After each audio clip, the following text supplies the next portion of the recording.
జిల్లా పెదకల్లేపల్లి దుర్గా నాగేశ్వర స్వామి ఆలయానికి భక్తులు పోటెత్తారు. ఇవాళ ఉదయం నుంచి ఆలయ ప్రాంగణం భక్తులతో కిటకిటలాడింది. భక్తులకు ఎలాంటి ఇబ్బందులు లేకుండా ఆలయ ఈవో శ్రీరామ్ వరప్రసాద్ సకల సదుపాయాలు కల్పించారు. ఇప్పటి వరకు స్వామివారిని 40,000 మంది దర్శించుకున్నారని, మరో 15,000 మంది దర్శించుకునే అవకాశాలున్నాయని ఆలయ ఈవో శ్రీరామ్ వరప్రసాద్ తెలియజేశారు. రేపు పెదకల్లేపల్లి గ్రామంలో రథోత్సవ కార్యక్రమం అత్యంత భక్తి శ్రద్ధలతో కొనసాగుతుందని వివరించారు. కృష్ణా జిల్లా పెదకళ్ళేపల్లి గ్రామంలో వేంచేసి ఉన్న పార్వతీ సమేత దుర్గా నాగేశ్వర స్వామి వారి దేవస్థానంలో ఈ రోజు మహాశివరాత్రి ఉత్సవాలు ఘనంగా నిర్వహించడం జరుగుతుంది.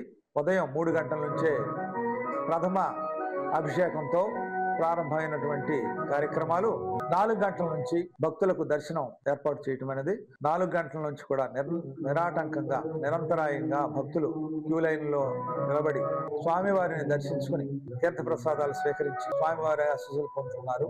ఏర్పాటు చేసినటువంటి సౌకర్యాలన్నీ కూడా సంతృప్తికరంగా ఉన్నట్లుగా మాకు ఫీడ్బ్యాక్ ద్వారా తెలుస్తుంది. తాగునీరు ఏర్పాట్లు కానివ్వండి, దాతల ద్వారా మజ్జిగ పంపిణీ కానివ్వండి, ప్రసాదాల పంపిణీ కానివ్వండి, దేవస్థానము దాతలు కూడా కలిసి ఏర్పాటు చేసినటువంటి ఈ ప్రసాద వితరణ కూడా సక్సెస్ఫుల్ గా రన్ అవుతుంది. ఇప్పటి వరకు 3 గంటల వరకు 40,000 వరకు భక్తులు శ్రీ స్వామివారి దర్శనం చేసుకున్నారు. ఇంకా కూడా 10,000 వచ్చే అవకాశం ఉందని మేము భావిస్తున్నాము.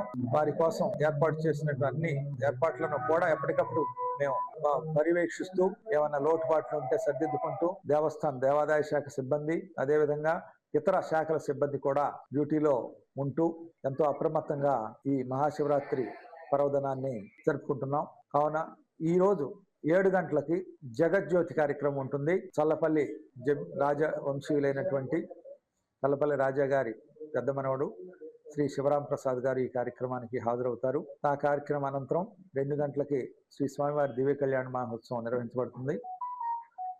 రేపు 8 గంటలకి రథోత్సవం ప్రారంభమవుతుంది. రథోత్సవానికి కావలసినటువంటి అన్ని ఏర్పాట్లు కూడా రేపు కూడా మిగతా ఏర్పాట్లు చేసి రథోత్సవాన్ని కూడా ఘనంగా నిర్వహించడం జరుగుతుందని తెలియజేస్తున్నాం.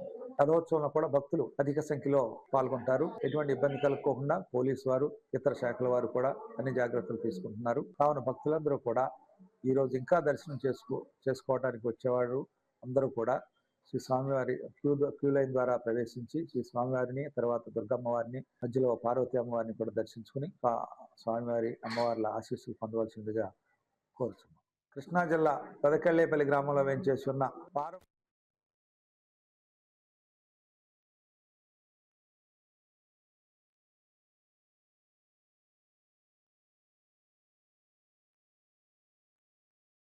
అయినటువంటి కార్యక్రమాలు 4 గంటల నుంచి భక్తులకు దర్శనం ఏర్పాటు చేయటం అనేది